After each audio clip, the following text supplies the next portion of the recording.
जय Hind everybody, very good afternoon students. आज से हम लोग अपना JIGL का रिवीजन सेशन स्टार्ट कर रहे हैं for 4 chapters I'll be covering up today, which is sources of law. Second one will be interpretation of statutes, registration act and constitution of India. तो पहले हम लोग शुरुआत में ये 2-3 छोटे छोटे चैप्टर्स पढ़ेंगे which will be sources of law, registration act and then interpretation of statutes. इसके बाद हम लोग एक बड़ा चैप्टर पिकअप करेंगे which will be constitution of India. ठीक है, स्टार्ट किया जाए। चलिए ध्यान से देखिए, सबसे पहला चैप्टर है अपना सोर्सेज ऑफ लॉ। ये आपके JIGL का भी फर्स्ट चैप्टर है। हम लोग इस चैप्टर को अपने नोट्स से पढ़ रहे हैं, जो हमने आपको क्लासेस में पढ़ाने के दौरान रेफर कराए थे, उन्हीं नोट्स के थ्रू हम लोग पढ़ रहे हैं। JIGL के लिए आपको बड़ा ही सिंपल सा फंडा रखना है। जो मैंने आपको नोट्स दिया है उसको आप रेफर करिए, उतने से ही पढ़ाई करिए। जो मैं आपको नोट्स दे रहा हूं उतने को ही रेफर करिए, उसी से बार बार पढ़ाई करिए। और उसके बाद पास्ट एग्जामिनेशन के सारे क्वेश्चंस को एक सिरे से रेफर कर लीजिए। ये पास्ट एग्जामिनेशन के क्वेश्चंस भी अधिकतर केसेस में आपको बुक के एंड में मिल जाएंगे, यानी चैप्टर के एंड, जब भी चैप्टर खत्म हो रहा है इसके एंड में आपको ये पास्ट एग्जामिनेशन क्वेश्चंस पे मिल जाएंगे। ठीक है, जैसे यहाँ पे आपके कुछ पास्ट एग्जामिनेशन क्वेश्चंस। एक चीज याद रखना, JIGL में revision is going to be the key. यानी आप उसको कितनी बार रिवाइज करके जाते हैं, कितने अच्छे से लिखते हैं, वो चीजें की रहने वाली है ज्यादा नंबर स्कोर करने के लिए। JIGL is a scoring subject, आप स्कोर कर सकते हैं उसके अंदर में 60 प्लस 70 प्लस आप उसके अंदर में लेकर के आ सकते हैं, लेकिन आपको उसको मल्टीपल टाइम्स रिवाइज करना पड़ेगा और कोशिश करना पड़ेगा कि थोड़ा सा हम बुक की लैंग्वेज या एक फॉर्मल लैंग्वेज को फॉलो करें। अगर हम उसको याद करके पूरा पूरा अपनी लैंग्वेज में लिखने जाएंगे तो शायद आप उसको उतना सटीक न लिख पाए। हमने अधिकतर जगहों पर बुक की ही लैंग्वेज को फॉलो किया है, मॉड्यूल की लैंग्वेज को एज इट इज फॉलो किया है, लेकिन हमने आपके लिए चीजें सिंप्लीफाई ऐसे कर दी हैं कि आपका कंटेंट बहुत शॉर्ट कर दिया है। यानी यही कंटेंट याद करना है, बाद बाकी कंटेंट आपको याद नहीं करना है। ठीक है, let us start with the first chapter, sources of law. इसमें आपको बताया जाता है कि लॉ कहां कहां से लिया जाता है, लॉ किस तरीके से डिराइव किया गया। इसमें जो सबसे पहली डेफिनेशन आई लॉ की, it came up from the natural school. Natural school सबसे ओल्ड डेफिनेशन जो थी लॉ की, नेचुरल स्कूल का कहना था कि what is law, what is law? It is the art or science of what is equitable and good. तो natural school के अंदर में अलग अलग लोगों ने अलग अलग डेफिनेशन दी। आपको सबकी डेफिनेशन याद रखनी है, आप भी साथ साथ में बोलते जाएंगे। सबसे पहला कौन सा है? Natural school. इसमें डेफिनेशन किसने दिया? अल्पाइन ने। इट इज द आर्ट और science of what is equitable and good. Cicero की डेफिनेशन थी, it is the highest reason implanted in nature. तो इनका कहना था कि भैया लॉ कोई लिखी हुई चीज नहीं है, कोई सोच समझ करके बनाया हुआ चीज नहीं है। ये जो भी सही है, जो आपके विचार में सही है, जो आपके हिसाब से सही है, what ever is equitable, what ever is good, what ever is just will be law. तो इनके हिसाब से कोई रिटन लॉ के ऊपर फोकस नहीं किया, what ever is good will be law. ठीक है, तो ऐसे तो बहुत आर्बिट्रेरी हो जाता है डिसीजन, यस और नो। तो उसके बाद और भी फिर कई फॉर्मेट्स है, लॉ ये है, लॉ वो है, लेकिन ये सबसे पुरानी डेफिनेशन है नेचुरल स्कूल की। अल्पाइन की definition, Cicero highest reason implanted in nature. Justinian का the standard of what is just and unjust. Salmond की definition, the body of principles recognised and applied by the state in administration of justice. It is the body of principles recognized and applied by the state in the administration of justice. And Wingredorf, it is a set of rules imposed and enforced by the society. तो देखो धीमे धीमे करके क्या हुआ, पहले था just unjust, equitable, उसके बाद highest reason implanted in nature, what is equitable and good. इस तरीके से फिर हम धीमे धीमे आने लगे एडमिनिस्ट्रेशन पर, अप्लाइड पर, अप्लाइड बाय द स्टेट। केवल जो आप सोच रहे हैं उससे नहीं, whatever is applied by the state. अगला डेफिनेशन आया पॉजिटिविस्टिक डेफिनेशन। आपसे पूछा जा सकता है कि what was the positivistic definition given by John Austin या what was the positivistic definition given by Kelsen. तो दो लोग थे इसमें, एक जॉन ऑस्टिन और केल्सन। जॉन और ऑल्सन पॉजिटिव थे, ठीक है।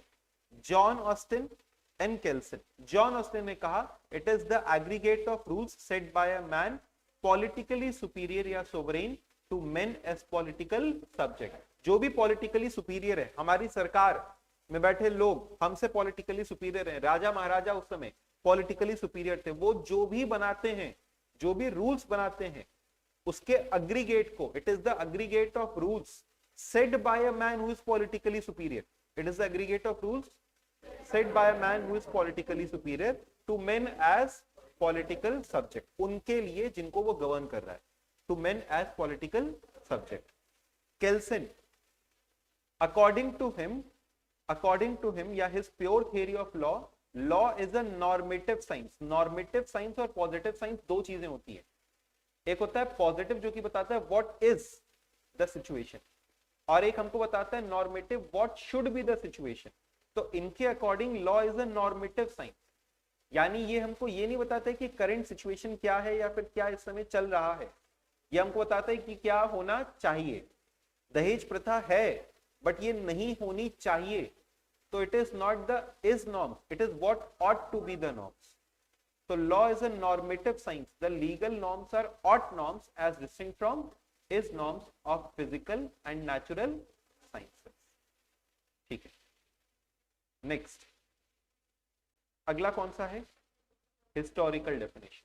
हिस्टोरिकल डेफिनेशन के अंदर में जो एक फेमस हम कह सकते हैं लीगल थियरिस्ट थे जिन्होंने थ्योरी दिया, दैट वाज सैविग्नी, ज्यूरिस्ट उनको हम लोग कह सकते हैं। तो सैविग्नी's theory of law can be summarized as follows, that law is a matter of unconscious and organic growth। ये सब हिस्टोरिकल डेफिनेशन में आता है। हिस्टोरिकल का मतलब जो लंबे समय से चलते हुए आ रहा है, जो लंबे समय से चलते हुए आ रहा है वो धीमे धीमे कानून का रूप ले लेता है। तो law is a matter of unconscious and organic growth. एक दिन एकाएक लॉ नहीं बनता, इट इज अनकॉन्शियस, बिना सोचे समझे, सोच समझ करके लॉ नहीं बनाते, चीजें घटनाएं होती जाती हैं, लॉ बनता जाता है। It is unconscious and organic. Organic का मतलब वो सिचुएशंस के अकॉर्डिंग बनता जाएगा। आर्टिफिशियली हम सोच समझ करके आज नहीं बैठेंगे, आज किसी चीज पे कानून बनाते हैं, चलो नहीं, ऐसा नहीं होगा। It is organic, situations will arise and according to those situations laws will be made, so it is unconscious and organic growth, therefore law is found and it is not made, law is found and it is not made, law is not universal in nature, it varies with people and age। हर किसी के लिए अलग अलग कानून हो सकता है, ठीक है, बच्चों के लिए अलग कानून हो सकता है, उनको एम्प्लॉयमेंट जो है वो प्रोहिबिटेड है, लेकिन बड़ों के लिए वो चीज नहीं है। तो हम कहेंगे कि law is not universal in nature, it varies with people and age. इनके हिसाब से हिस्टोरिकल डेफिनेशन की सबसे बड़ी बात, इनका कहना था कि जो हिस्टोरिकली चलता आ रहा है वही लॉ है। तो जो हिस्टोरिकली चलता आता है उसे कहते हैं कस्टम। क्या कहते हैं उसको? तो इनके according custom not only precedes legislation but it is superior to it. कहो, custom not only precedes legislation but it is superior to it. Custom legislation से पहले आया और लेजिस्लेशन से बड़ा है। अब यही चीज आज के समय में मायने नहीं रखती। आज हम लोग ये कहते हैं कि भाई लॉ बन गया तो तुम्हारा कस्टम क्या है, भाड़ में गया।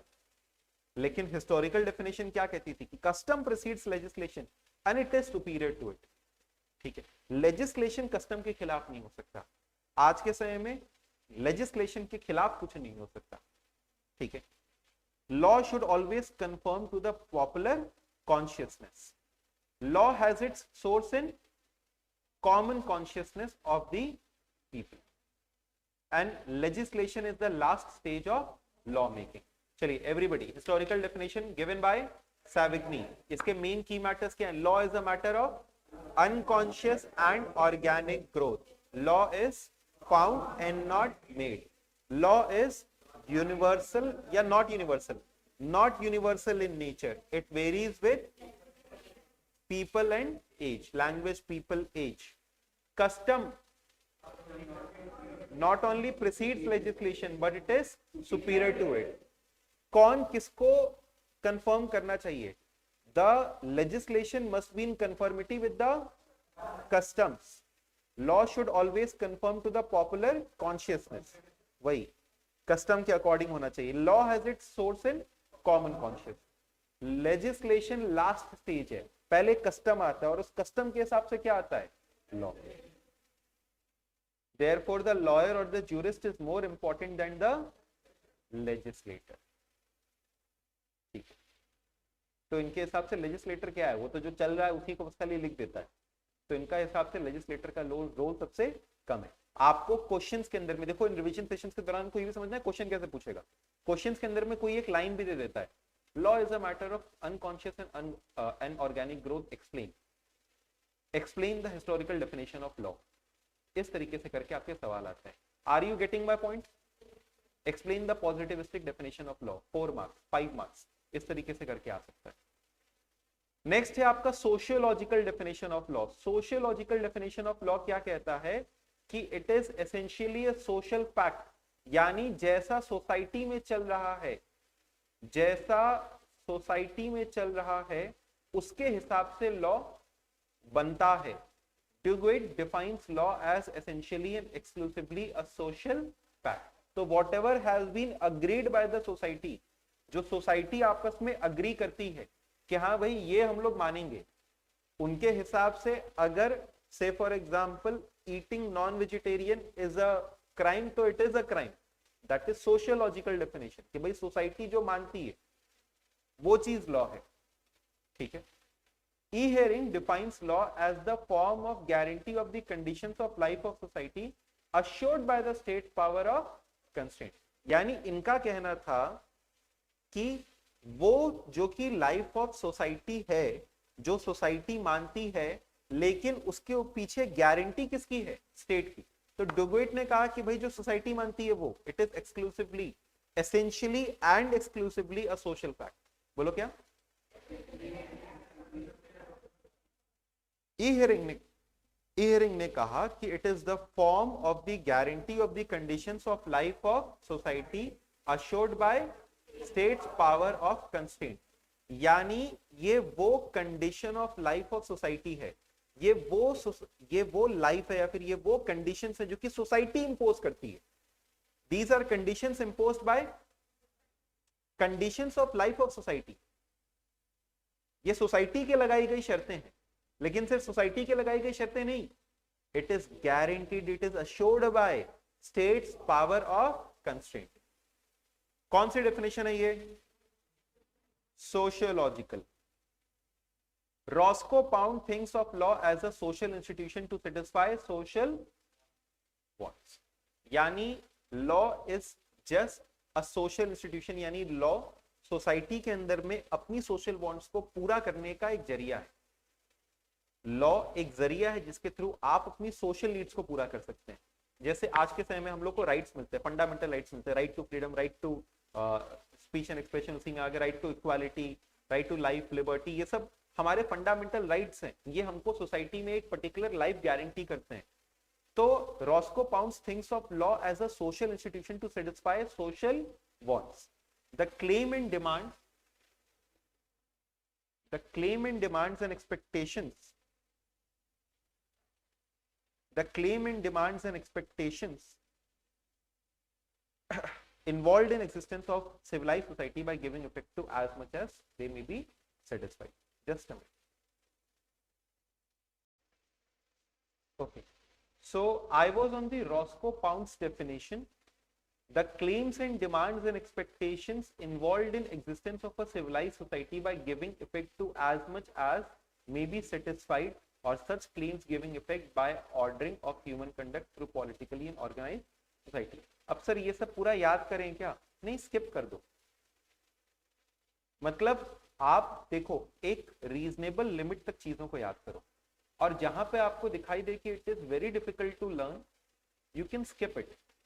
सम डेफिनेशंस जहां पे बहुत एग्जैगरेट करके, यानी बहुत ज्यादा लंबा चौड़ा दिया गया है, आप उस पार्ट को, उस पोर्शन को स्किप भी कर सकते हो, लेकिन सभी टॉपिक्स का एक ओवरव्यू आपके दिमाग में होना चाहिए. तो सोशियोलॉजिकल डेफिनेशन किसने किसने दिया? डुगुइट, एहरिंग और रॉस्को पाउंड. ठीक है. रॉस्को पाउंड के according it is a social institution to satisfy social wants. A hearing के around के according the form of the guarantee of conditions of life of society assured by state's power of constraint. Do it के according essentially and exclusively a social fact. Next, अगला है realist definition of law. Realist definition of law. Realistic definition के according इन्होंने कहा कि भाई law वही है जो आप लागू कर सको, लॉ वही है जो आप लागू कर सको, जो इन्फोर्सेबल है वो लॉ है, otherwise it is not law. तो realist define law in terms of a judicial process. According to Holmes, law is a statement of the circumstance in which public force will be brought to bear upon through courts. यानी law simply एक statement है जिसमें public force का मतलब क्या हुआ? public force का मतलब क्या हुआ? एक तरीके से हम कह सकते हैं enforceability. public force can be brought upon through bear only through courts. So law is a statement of the circumstance in which public force will be brought to bear upon through courts. जो implement कर सकते हैं वो law है, जो implement नहीं कर सकते वो लॉ नहीं है. जिसमें पब्लिक फोर्स लगा सकते हैं, सरकार की सहायता आज हम लोग ले सकते हैं ना लॉ को इंप्लीमेंट करने के लिए, तो that is a law. Next अब देखो ये चीज आपसे पूछती है, क्या पूछता है कि what are the main characteristics of law that must be incorporated in it. यानी एक लॉ के अंदर में कौन से essential elements होने ही चाहिए. What are the essential elements of a law to make it a universal one. Law को एक यूनिवर्सल वन बनाने के लिए या फिर एक यूनिवर्सल लॉ बनाने के लिए कौन से बेसिक एलिमेंट्स होने चाहिए. To summarise, following are the main characteristics of law and the definition to become universal one must incorporate all these elements. एक ऐसी डेफिनेशन जिसमें लॉ के सारे एलिमेंट्स आ जाते हैं और उसके सारी मेजर कैरेक्टरिस्टिक्स आ जाती हैं. अभी तक जो पढ़ा उसका एक पूरा सार है ये, और आपसे ये पास्ट एग्जाम में पूछा गया, what are the basic elements of law to make it a universal one. या आपसे पूछा जा सकता है आगे भी कि what are the essential elements of law, of a definition of law to make it a universal one. Law की एक बेसिक डेफिनेशन में कौन कौन सी चीजें होनी चाहिए to make it a universal definition. Number one is law presupposes a state. Law के पीछे एक पावर, एक अथॉरिटी होनी चाहिए, किसकी? स्टेट की. Number two, the state makes और ऑथराइजेस टू मेक और रिकॉग्नाइजेस और sanctions rules which are called law. यानी उस स्टेट ने ऑथराइज किया है या तो किसी को, या तो फिर उसने खुद किया है, recognizes या sanctions rules which are called as law. For the rules to be effective, there are sanctions behind them. Rules को effective होने के लिए उनके पीछे क्या होने चाहिए? Sanctions. And these rules called laws are made to serve some purpose. ये किसी पर्पस के लिए होने चाहिए. तो चार essential features हैं या चार essential elements हैं which must be incorporated in law. Number one क्या है? Law presupposes a state. Number two, law makes या authorizes to make या recognizes या sanctions rules which are called law. Number three, for the rules to be effective, there are sanctions behind them. And number four, these rules called laws are made to serve some purpose. ये किसी purpose के लिए बनाए जाते हैं. Is this clear? Everybody, is this clear? Students? Law presupposes the state, यानी law जब भी बनाया जाता है तो ये मान के बनाया जाता है कि there is a backing up of the state. कोई अथॉरिटी है, नहीं तो हम और तुम भी मिलकर के पता चला लॉ बना रहे हैं. देयर इज अ लॉ कि किसी बच्चे को फेल नहीं किया जाएगा सीएस के अंदर में. ठीक है, CS students passed amendment act 2023. No student shall fail in CS. Examination one examination should be granted to every student. ये सब नहीं. Law presupposes a state and that state will either make itself or it will authorize somebody. And for rules to be effective, कोई भी rule तभी effective होगा, मेरा तुम्हारा बनाया हुआ रूल इफेक्टिव नहीं होगा. there has to be sanction behind them. Authority होनी चाहिए साहब, तभी तो मिनिस्ट्री कैसे नियम बना पाती है? सरकारी सैंक्शन है उसके पीछे. हमारा कंपनीज एक्ट कहता है कि जो मिनिस्ट्री ऑफ कॉर्पोरेट अफेयर्स है वो किन किन चीजों का रूल्स बना सकता है, यस और no? And these rules are made to serve some purpose. It may be a social purpose और it may be to serve some personal ends. ठीक है, was this clear? Next, law is not static. Law is not static, ये एक simple सा sentence देखिए कहा जा सकता है, कमेंट मारो उस पे. तो कमेंट मारने पे हम लोग ये नहीं कमेंट मारेंगे मजा नहीं आया, not good. Law is not static means law changes, it is not static. बस ऐसे करके नहीं, पूरा लिखना पड़ता है इसका मतलब. As circumstances and conditions in a society change, laws are also change to fit the requirement of the society. Society में जैसे जैसे बदलाव आता है, जैसे आपने टॉट में सीखा होगा कि आजकल बैटरी के साथ साथ असॉल्ट और एक और आपका होता है नए तरीके के जिसमें देखा जाता है, घुरा जाता है, क्या कहा जाता है उसको, नर्वस शॉक. तो पहले नर्वस शॉक नहीं होता था, अब नर्वस शॉक एक नया कैटेगरी आ गया.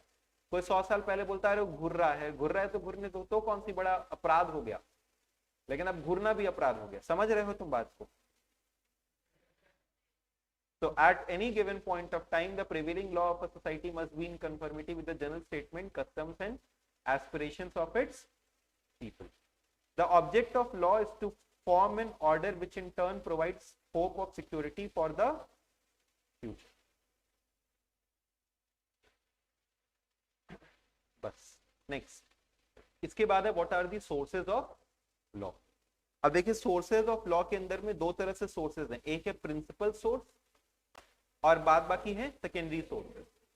प्रिंसिपल सोर्सेज में क्या क्या आता है? कस्टम्स या customary law, then we have judicial decisions या precedents, then we will have legislation और चौथा क्या? Personal law. ठीक है, ये चार हैं. कौन से चार हैं बताओ? कस्टम्स, दूसरा जुडिशियल प्रेसिडेंट्स, तीसरा लेजिस्लेशन, चौथा पर्सनल लॉ. कस्टम्स के अंदर में कौन कौन से काइंड के कस्टम होते हैं? कस्टम मींस समथिंग या some action which has been followed from a long period of time. ठीक है, तो कितने काइंड के कस्टम होते हैं? एक होता है कस्टम विदाउट सैंक्शन, एक होता है कस्टम हैविंग सैंक्शन. तो कस्टम विदाउट सैंक्शन का मतलब जिसके पीछे कोई लीगल सैंक्शनिंग नहीं है, there is no legal authority behind it, it is non obligatory. Non obligatory का मतलब उसको फॉलो करना जरूरी नहीं है, it is not compulsory to follow it. और एक होता है custom having sanction. Custom having sanction का मतलब it is enforced by the state, it is enforced by the state. So custom without sanction are those customs which are non-obligatory and are observed due to pressure of public opinion. It is also called as positive moral. मतलब ये कहना, झूठ बोलना कोई अपराध नहीं है, लेकिन झूठ बोलना गलत माना जाता है. सच बोलना चाहिए, पॉजिटिव मोरालिटी है, नहीं किया तो कोई अपराध नहीं है. तो customs having sanctions are those which are enforced by the state. It is with these customs that we are concerned here. This may be divided into legal and conventional customs. तो जो customs having sanction है इसको दो तरह से बांट सकते हैं. बताओ क्या क्या? एक हो जाएगा लीगल और दूसरा क्या हो जाएगा? कन्वेंशनल. लीगल कस्टम्स क्या होते हैं? लीगल कस्टम्स वो हो गए जिसको कि रूल ऑफ लॉ से बाइंडिंग कर दिया गया है, आपको फॉलो करना ही पड़ेगा, आपको फॉलो करना ही पड़ेगा, कानून पास कर दिया उसके लिए. So they are called as क्या? Legal custom. They operate as a binding rule of law. They have been recognized and enforced by the courts and therefore they have become part of the law of land. इसमें दो प्रकार के custom आते हैं, एक आता है local custom और एक आता है जनरल कस्टम. एक हो गया लोकल कस्टम, एक हो गया जनरल कस्टम. क्या होता है लोकल कस्टम और general custom? Local custom is the custom which prevails in some definite locality. Local custom is the custom which prevails in some definite locality. यानी say for example area specific हो गया, इस area में ये करना मना है, वो हो गया लोकल कस्टम. इस एरिया में प्लास्टिक यूज करना मना है, वो हो गया लोकल कस्टम. और एक हो गया जनरल कस्टम कि पूरे देश के लिए है, तो दैट बिकम्स क्या? General custom. एक particular area no smoking zone है, that is a local custom. और कहीं पर भी आप स्मोकिंग नहीं कर सकते, that is a general custom. Conventional customs are also known as usages. अब आप कहेंगे सर इसके लिए तो कानून पास नहीं हुआ. कस्टम हैविंग सैंक्शन में क्या होता है, it is binding, it is obligatory in nature. तो लीगल वाला तो समझ में आया, कन्वेंशनल कैसे हो सकता है? कन्वेंशनल का मतलब तो सर हम लोग समझते हैं कि जो लंबे समय से चलते आ रहा है. यहाँ पे कन्वेंशनल कस्टम का मतलब वो नहीं है. यहाँ पे कन्वेंशनल कस्टम का मतलब है those customs which are binding because of contract between the parties. बोलो क्या? those customs which are binding because of contract या agreement between the parties. These customs are binding due to agreement between the parties and not due to any legal authority independently possessed by them. अच्छा, किसी भी custom को एक conventional custom मानने से पहले, जैसे से फॉर एग्जांपल अगर मैं आपसे कोई सामान खरीद रहा हूं तो उसका पैसा हमें आपको समय रहते देना पड़ेगा, मोस्ट प्रोबेबली इमीडिएटली देना पड़ेगा. बोलो यस और नो. अगर आमतौर पर मैं आपसे किराने का कोई सामान खरीद रहा हूं तो मुझे आपको पैसा इमीडिएटली देना पड़ेगा. लेकिन हो सकता है कि कहीं किसी जगह पर कस्टम ऐसा होता हो कि जब सामान की डिलीवरी हो जाएगी तब पैसा दिलाएगा. ये भी हो सकता है कि सामान की जब डिलीवरी हो जाएगी तब पैसा दिलाएगा. जैसे आमतौर पे मान लो खाने पीने के सामान है, तो जब खाने पीने के सामान की डिलीवरी हो जाती है तब वो पैसा दिलाता है. या कोई और भी ऐसा सामान हो सकता है कि जिसकी जब डिलीवरी हो जाएगी, जैसे जब मान लो बाल कटाने हैं तो बाल कट जाएगा तब पैसा दिलाते हैं. This is a normal custom. लेकिन वहीं पे हो सकता है कि अगर हमको कोई ऐसा प्रोडक्ट ऑर्डर करना है जिसका पहले पैसा दिलाएगा फिर जाकर के वो प्रोडक्ट तैयार होगा. तो समझो, मान लो मेरे और आपके बीच में विवाद हो गया, तो कोर्ट क्या देखेगा? कोर्ट ये देखेगा कि आमतौर पे क्या चलता आ रहा है. आमतौर पे क्या चलता आ रहा है? आपके बिजनेस में आमतौर पे पैसा कब दिलाता है? आपके बिजनेस में आमतौर पे पैसा साथ साथ में दिलाता है, बाद में दिलाता है, पहले इन एडवांस दिलाता है, कब दिलाता है पैसा? कोर्ट इस कस्टम को देखेगा. समझे कि नहीं समझे? It is because of agreement between the party. It is because of agreement between the party. लेकिन सर अब ऐसे कस्टम किसको माना जाए? कस्टम किसको माना जाए? ये भाई साहब कहते हैं कि आज ले जाओ सामान, 1 महीने बाद देना पैसा, तो कस्टम मान ले इसको? नहीं, इसको कस्टम तो नहीं मान सकते. तो कस्टम कब माना जाएगा? अगर आपसे पूछा जाए कि what are the conditions to become a valid custom, what are the conditions to become a valid custom, तो कंडीशंस में ये कंडीशन होता है. सबसे पहला कंडीशन बताओ, इम्मेमोरियल. पहला क्या है? इम्मेमोरियल. A custom to be valid must be proved to be immemorial. It must be ancient. दूसरा क्या है? Certainty. Certainty. The custom must be certain and definite and must not be vague and ambiguous. It should be certain. Uncertain नहीं होना चाहिए.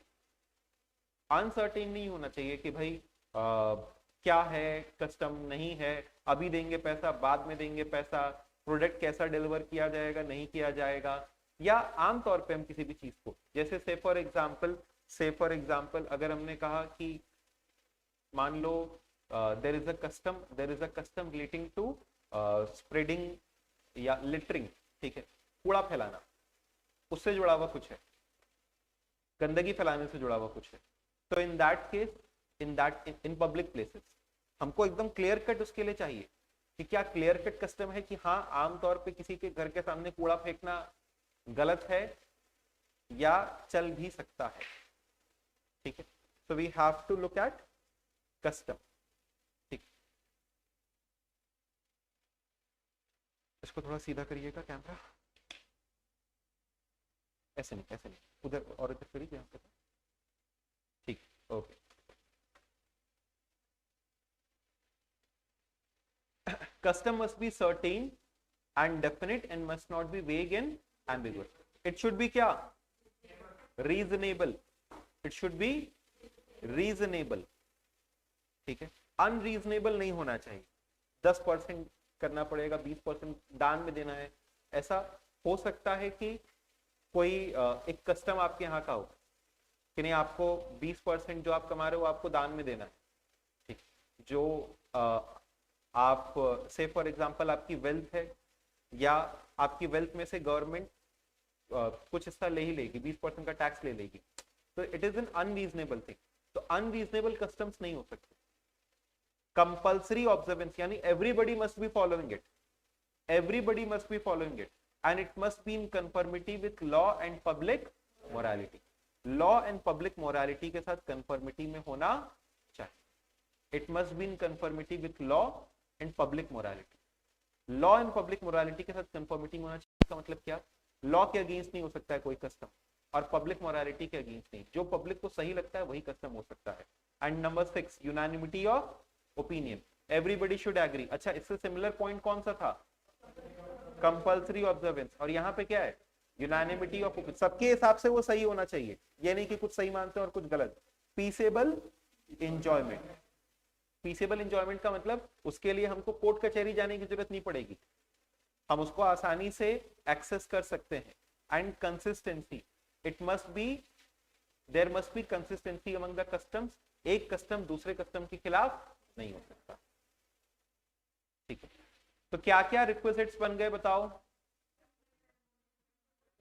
Immemorial, certainty, reasonable, compulsory observance, conformity with, unanimity of opinion and peaceable enjoyment, consistency. ठीक है, इसके लिए अगर आप कोई शॉर्ट ट्रिक बनाना चाहें,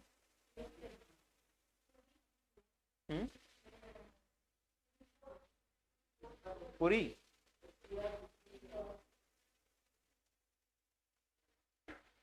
अच्छा, CRPC CU वो भी बना सकते हैं, कुछ भी बना सकते हैं। हमको तो खैर इतनी बार पढ़ने के बाद तो याद हो ही जाता है, इतनी बार बेस्ट है कि इतनी बार पढ़ने के बाद याद ही हो जाए, रादर देन कि आप CRPC CU और पूरी क्या C4 कुछ भी आप ये सब बनाए, इससे अच्छा कि आप याद ही कर ले।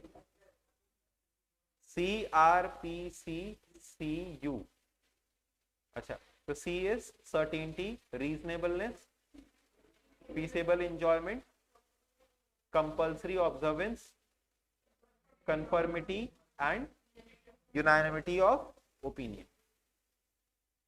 चलो ओके, पीसेबल एंजॉयमेंट भी आ गया था। हाँ, नेक्स्ट, जुडिशियल डिसीजन या प्रेसिडेंट्स।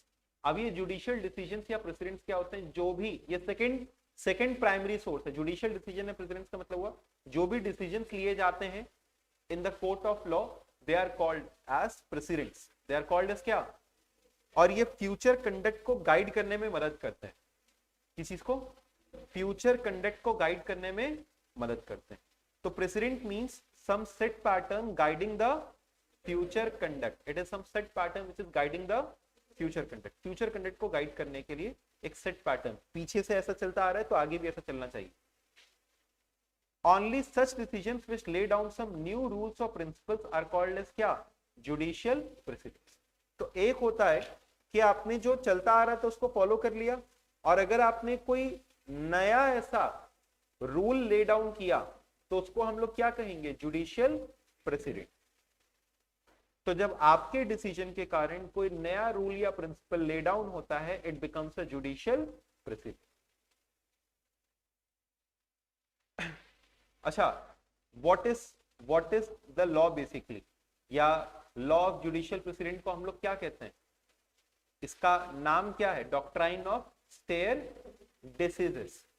ये doctrine of stare decisis simply ये कहता है, it should not, you should not unsettle things, you should not, the principle of law expressed for the first time in court decision becomes precedent to be followed as law in deciding problems and cases identical with them in future। यानी जो भी principles of law शुरुआत में इस्तेमाल किए गए थे first time, they becomes the president. जो प्रिंसिपल, जिन चीजों के आधार पे मैंने कोई एक पहला डिसीजन लिया, उसी के आधार पर सिमिलर केसेस का डिसीजन आगे लिया जाएगा। तो the principles of law, the principles of law expressed for the first time in court, the principles of law expressed for the first time in court become the precedents for future decisions of similar nature या future cases of similar nature. ठीक है. The rule that a court decision becomes a precedent to be followed in similar cases is known as क्या?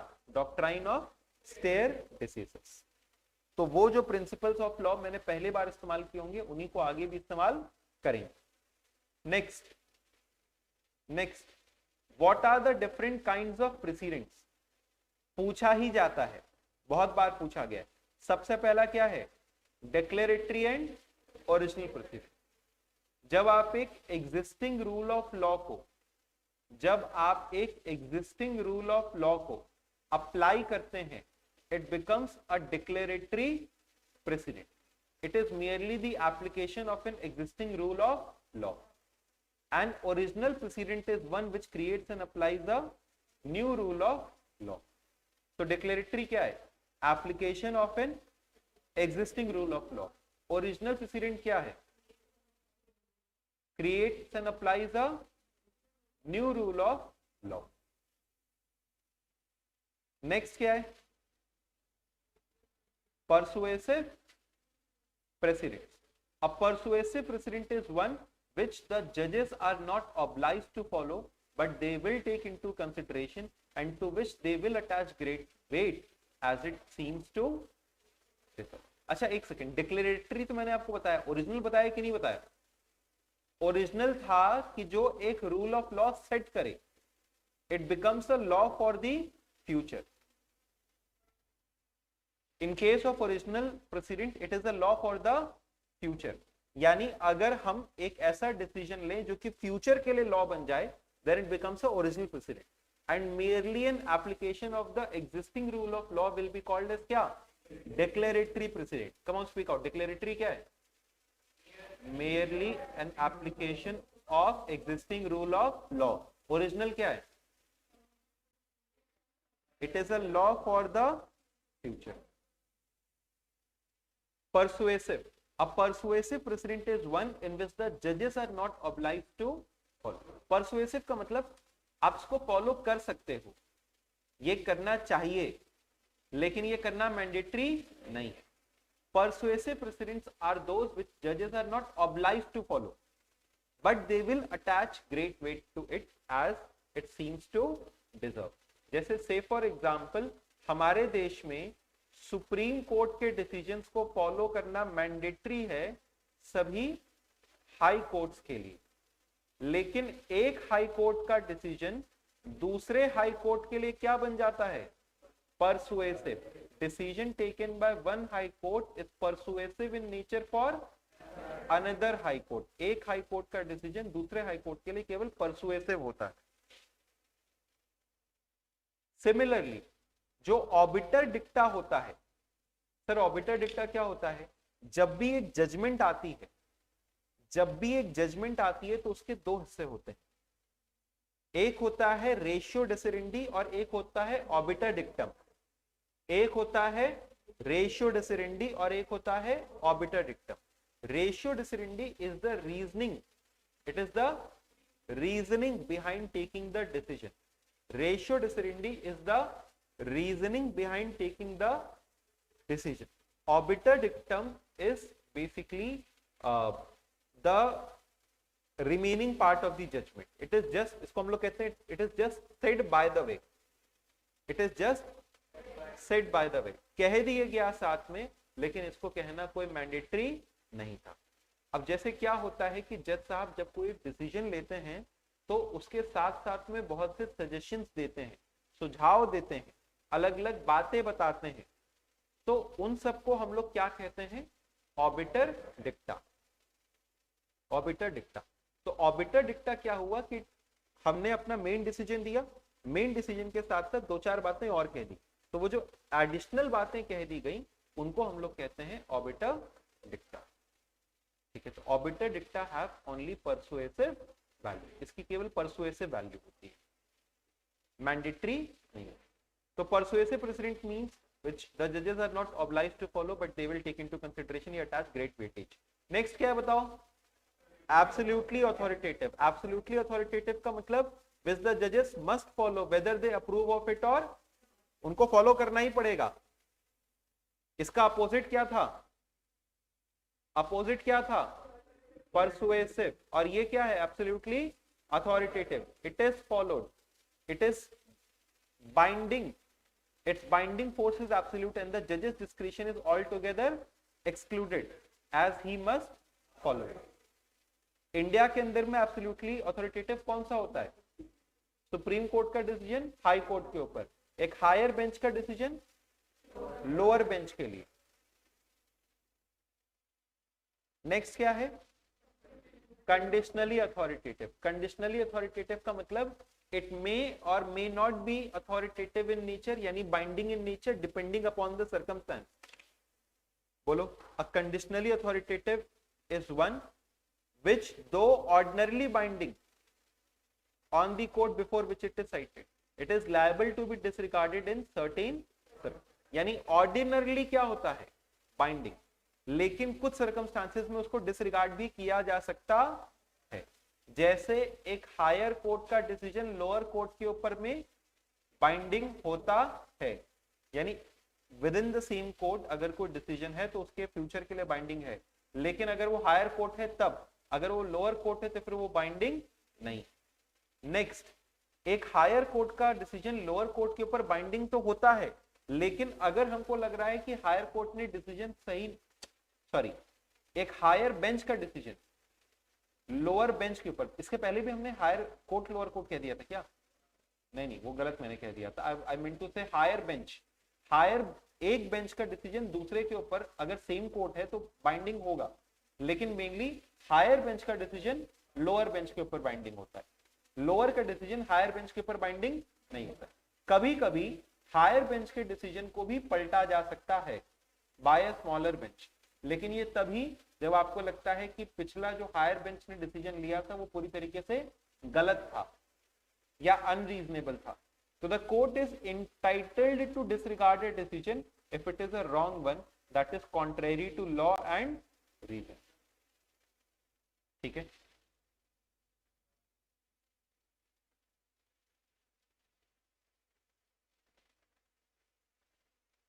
Next अगला क्या बताओ? Doctrine of stare decisis. पूछेगा तो क्या क्या लिखेंगे? The doctrine of stare decisis means adhere to the decision and do not unsettle things which are established. It is a useful doctrine to bring about certainty and uniformity in the law, ताकि हर बार अलग अलग interpretation ना बैठे, एक जैसी certainty रखने के लिए और लॉ के ऊपर विश्वास जगाने के लिए ये डॉक्ट्राइन फॉलो किया जाता है। Under the doctrine of state diseases, a principle of law which has become settled by a series of decisions generally is binding on the court and should be followed in similar cases. Next क्या है बताओ? Ratio decidendi and obiter dicta. What is ratio decidendi and obiter dicta? Ratio decidendi का मतलब हुआ binding part of the decision. It is the reasoning behind taking a particular decision. It is the reasoning behind taking a particular decision. कोई particular decision लेने के लिए इसके पीछे की reasoning जो होती है, that is the ratio decidendi part. The underlying principle of a judicial decision which is only authoritative is termed as ratio decidendi. The proposition of law which is necessary for the decision or could be extracted from the decision constitutes the ratio. तो सुनो, आपसे कैसे पूछेगा? ये पूछा हुआ अभी ये पास एग्जाम में भी। What is the difference between the ratio decidendi part and the obiter dicta part? क्या अंतर है ratio decidendi और obiter dicta? तो ratio decidendi part is the authoritative part, it is binding, follow करना ही पड़ेगा. Obiter dicta part is not binding, it is persuasive in nature. Ratio decidendi is binding, it is authoritative in nature, and obiter dicta part is not binding, it is persuasive in nature. जो ratio decidendi होता है, it means the reasoning or the rational, rational का मतलब rational होता है, उसी में le जोड़ दो, rational behind taking the decision, किसी भी डिसीजन को लेने के पीछे क्या रीजन होता है।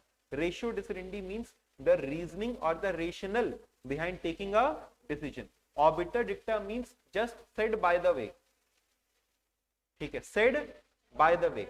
इट मींस दो sentences which are given in support to the judgment, अपने जजमेंट के सपोर्ट में जो बात बाकी चीजें कही जाती हैं उसको हम लोग क्या कहते हैं, obiter डिक्टा। So the literal meaning of the Latin expression is said by the way.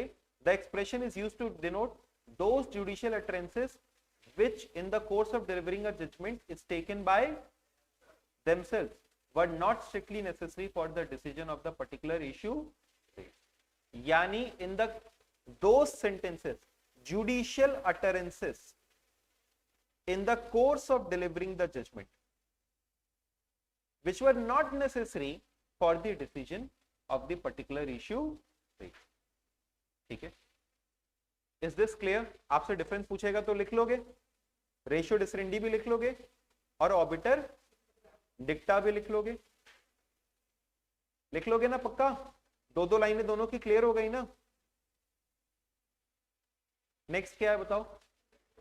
Primary sources में तीसरा सोर्स है legislation. Legislation is that source which is promulgated या इनैक्टेड बाय द लेजिस्लेटर, जो इनैक्ट कर दिया गया by the constitution by the legislator, it is called as legislation. It is that sources of law which consist in declaration या promulgation of legal rules by an authority duly empowered by the constitution in this behalf.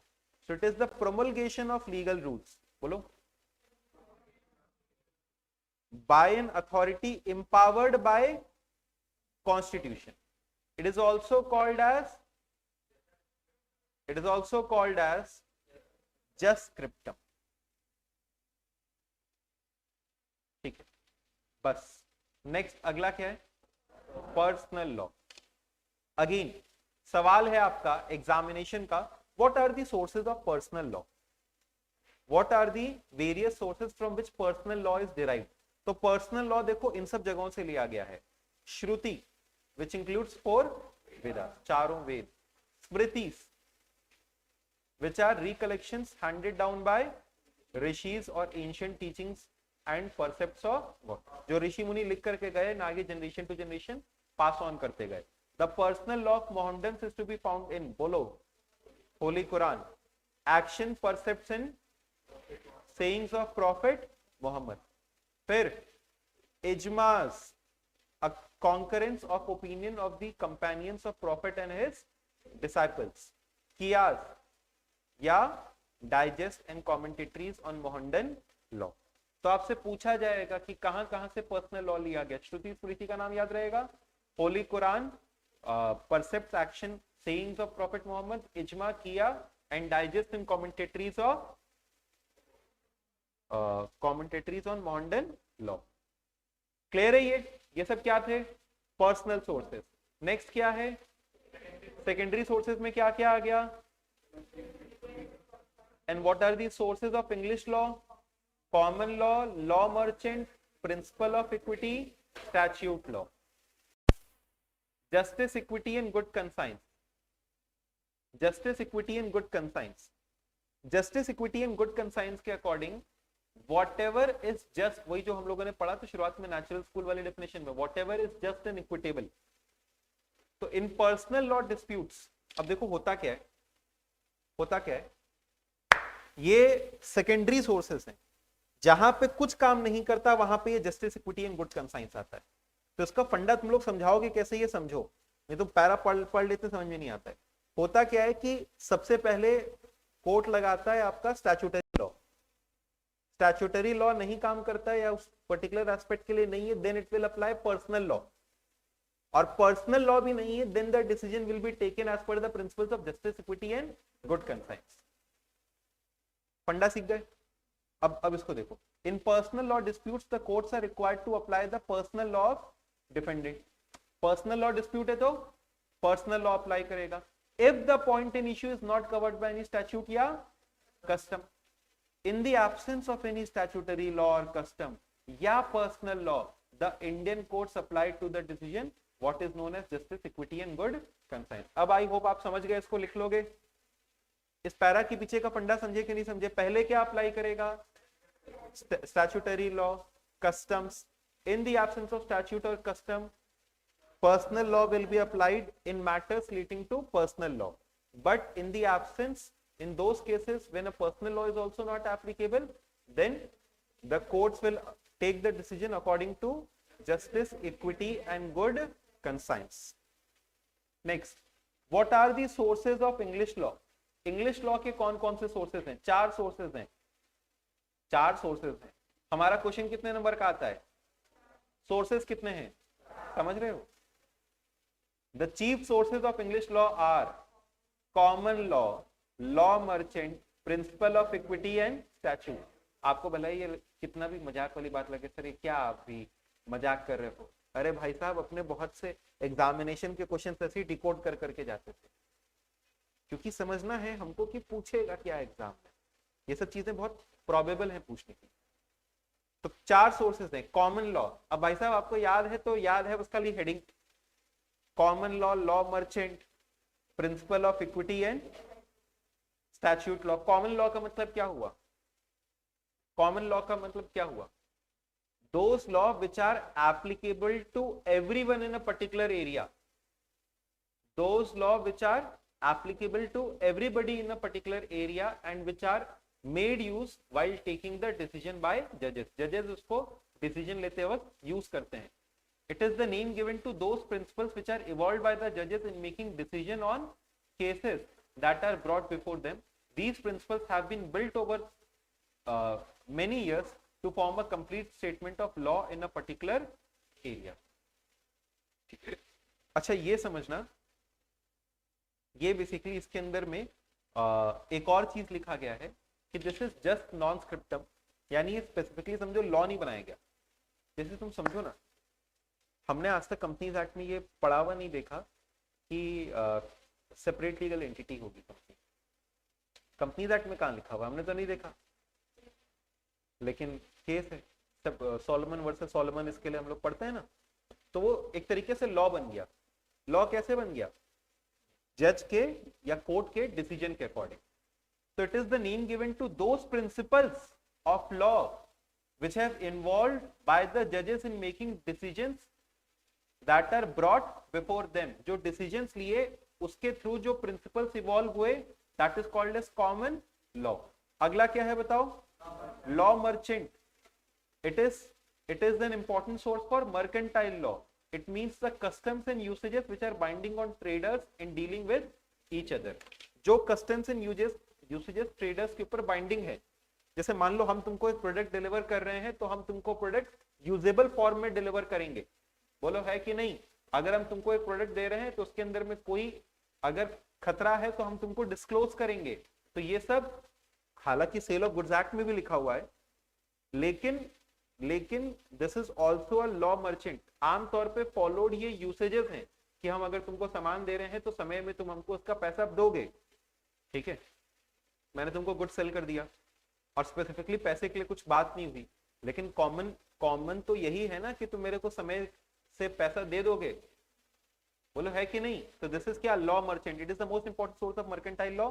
It means those customs and usages which are binding on traders while dealing with each other. Principle of equity.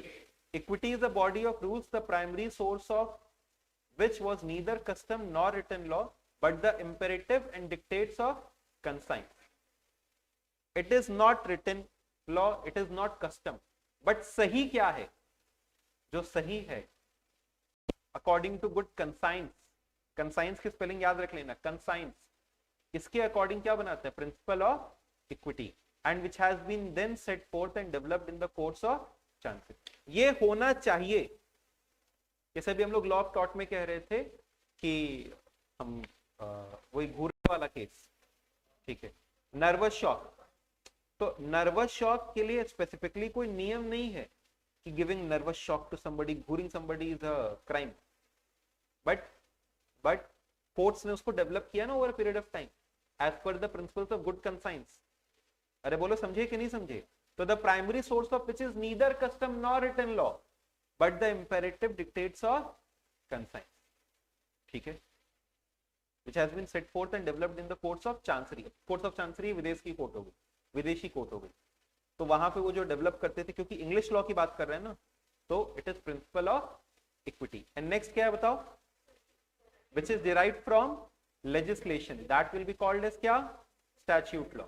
अगला क्या है बताओ, mercantile या commercial law का मतलब क्या हो गया, it is the law relating to the commercial activities. अच्छा, इंडियन मर्केंटाइल लॉ आपसे पूछा जाएगा कहां से लिया जाता है, बताओ कितने सोर्सेज हैं इंडियन मर्केंटाइल लॉ के. आपका क्वेश्चन कितने नंबर का, 4.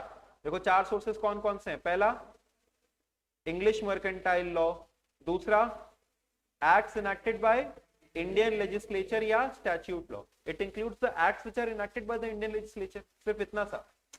इसको अगर एक्सप्लेन करना होगा, जैसे कई बार हम लोग गलती क्या करते हैं, तुम लोग ये गलती मत करना, हम लोग गलती क्या करते हैं, चलो हेडिंग याद हो गई, अंदर का कंटेंट नहीं याद है तो ऐसे ही लिख करके हेडिंग छोड़ाते हैं. हम कहते हैं अंदर का नहीं याद है तो इतना तो लिख करके आओ, acts enacted by Indian legislature और statute law. It includes those acts which are enacted by the parliament of our country. हम कहते हैं कुछ तो लिख सकते हो, हालांकि इसके लिए सही यही होगा कि those acts which are enacted by the Indian legislature और it is the statutory law.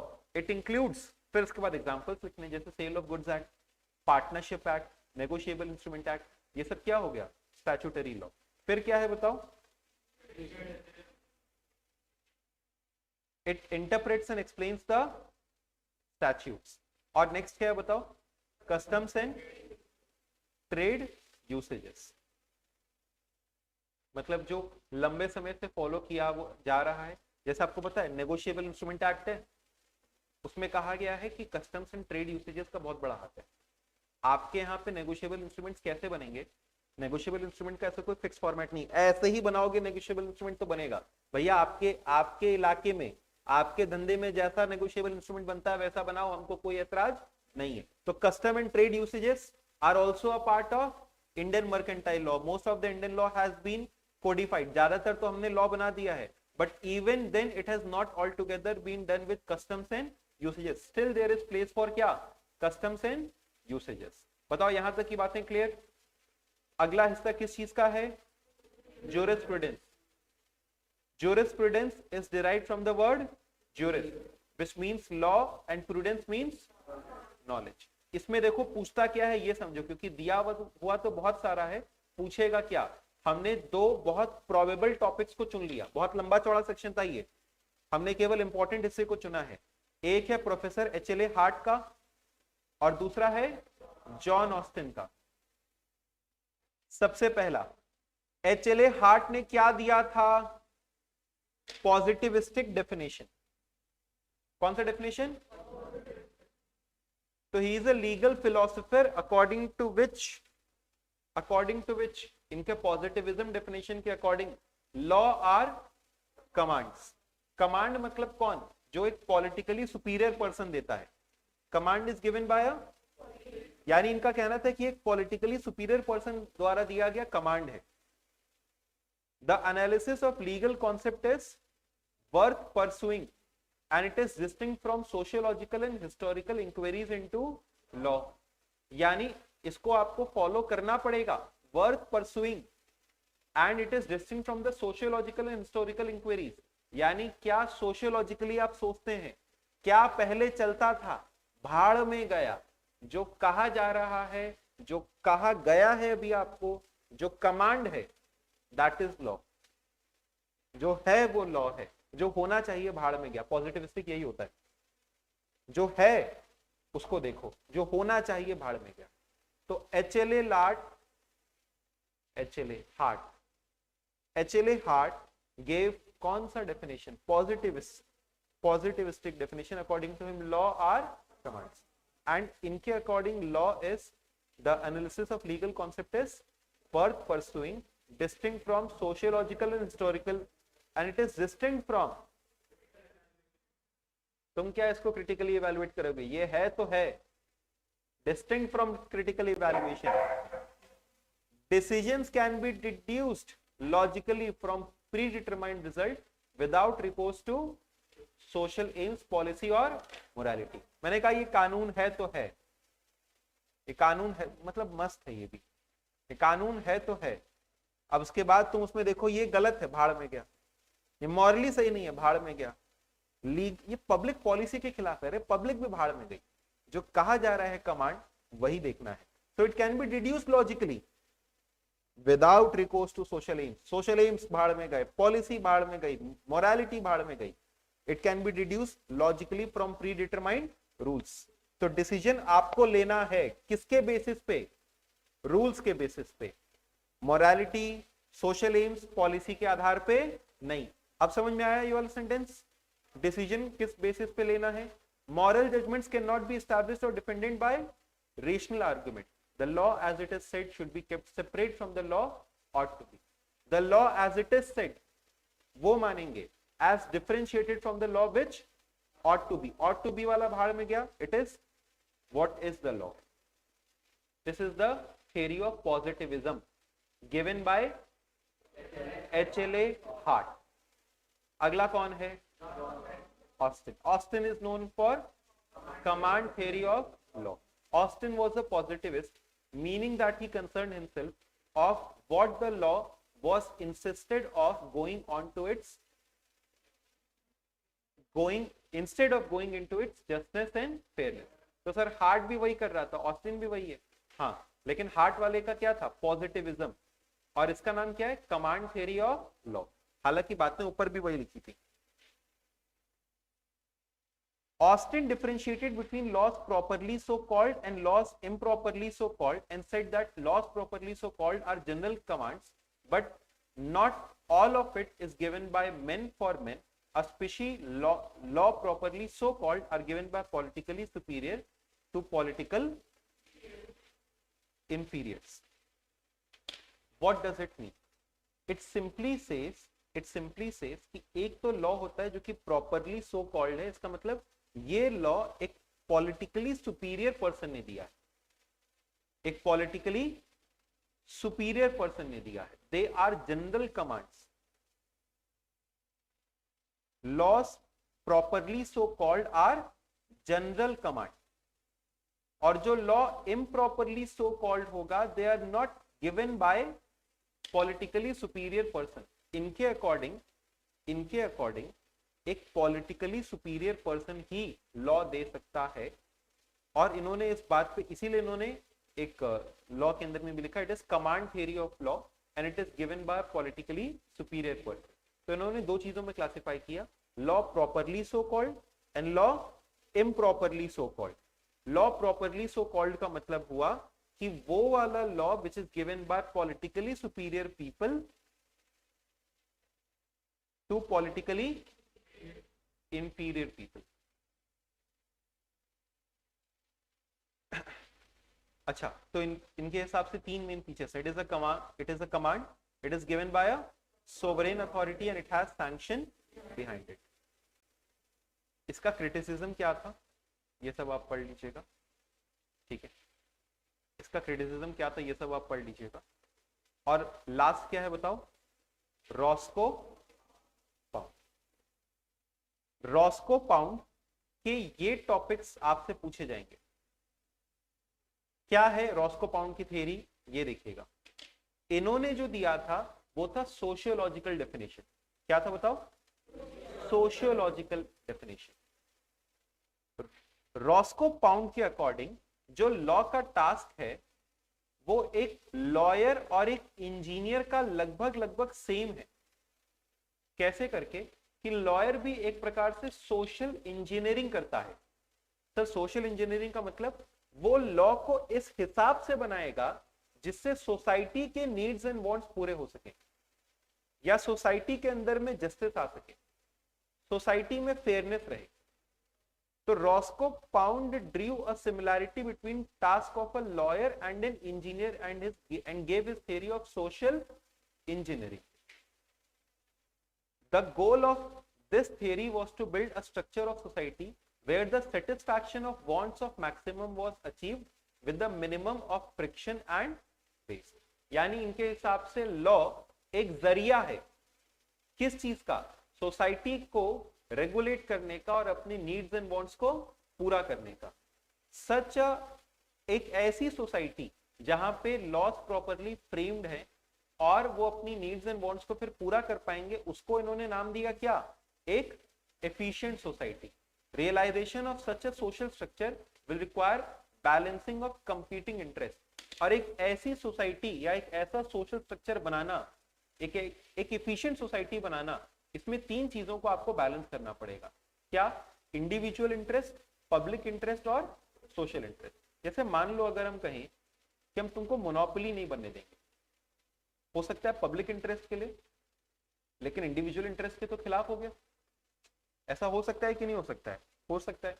तो आपको एक बैलेंस बैठाना पड़ेगा, इंडिविजुअल इंटरेस्ट को भी ध्यान रखना पड़ेगा, सोशल इंटरेस्ट को भी ध्यान रखना पड़ेगा और पब्लिक इंटरेस्ट को भी ध्यान रखना पड़ेगा। तो दीज आर थ्री इंटरेस्ट जो कि एक एफिशिएंट सोसाइटी में होने चाहिए। इंडिविजुअल इंटरेस्ट क्या क्या है?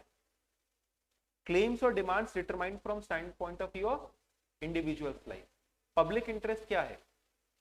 Asserted by individual from the stand point of political life.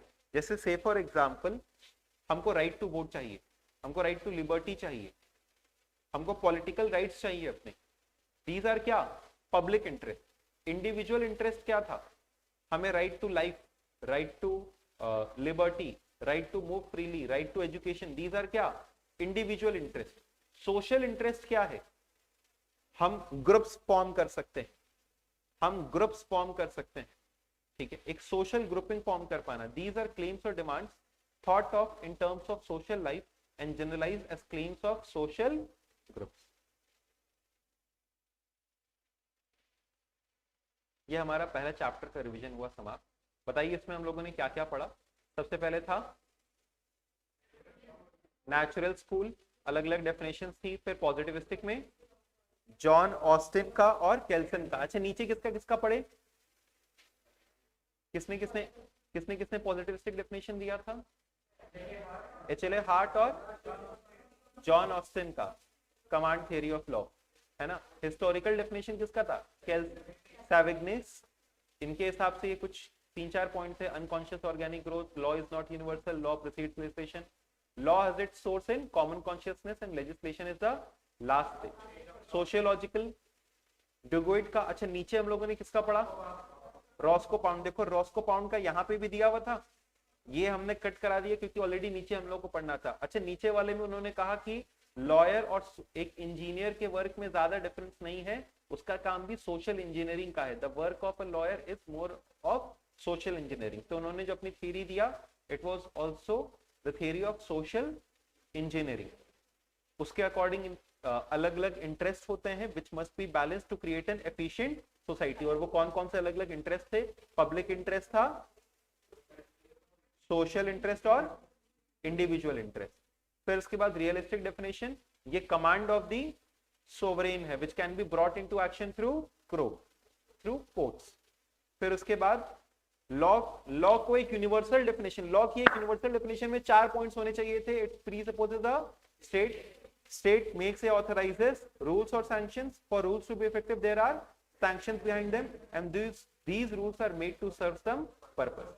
Law static नहीं है, ये सोसाइटी के अकॉर्डिंग चेंज होते जाना चाहिए, ठीक है, ताकि वो फ्यूचर की नीड्स के लिए भी प्रोवाइड करा सके। प्रिंसिपल सोर्स में पहला क्या था? कस्टम या customary law, custom with sanction, custom without sanction. Custom with sanction में लीगल कस्टम और कन्वेंशनल कस्टम। कन्वेंशनल कस्टम क्या थे? Usages formed because of agreement between the parties. Requisites of a valid custom हम लोगों ने पढ़ा। Immemorial, certainty, reasonable, compulsory observance, conformity with law and public morality, unanimity of opinion, peaceable enjoyment, judicial decisions हम लोगों ने पढ़ा। इसमें एक important portion था declaratory and original, persuasive, absolutely authoritative, conditionally authoritative. Doctrine of state decisions लिख लेंगे। इतना तक याद कर लो कि देखो 3-4 नंबर का लिख पाओ, 4 नंबर का लिख पाओ। रेशियो डिसरेंडी और ऑबिटर डिक्टा के बीच का डिफरेंस लिख लोगे। देन लेजिस्लेशन, कहां से पर्सनल लॉ डिराइव किया गया है ये समझ गए। सोर्सेज ऑफ इंग्लिश लॉ आप याद रखेंगे and sources of Indian mercantile law. Sources of English law and sources of Indian mercantile law. ये कुछ पास्ट एग्जामिनेशन क्वेश्चंस हैं, अब आप इसको ओवरव्यू करिए। हम लोग 10 मिनट का एक ब्रेक लेते हैं। ये कुछ पास्ट एग्जाम के क्वेश्चंस, इनको देख लीजिए। जिन जिन क्वेश्चंस का आंसर हमारी बुक में नहीं था 1 और 6, वो हमने नीचे दे दिया है। 1 और 6 का आंसर मैंने नेक्स्ट पेज पे दे रखा है। इसके अलावा बाद बाकी आप देखिए, 1 छोड़ करके आप 2 से लेकर के 10 तक देख सकते हैं। देखिए आपको आ रहा है कि नहीं आ रहा है।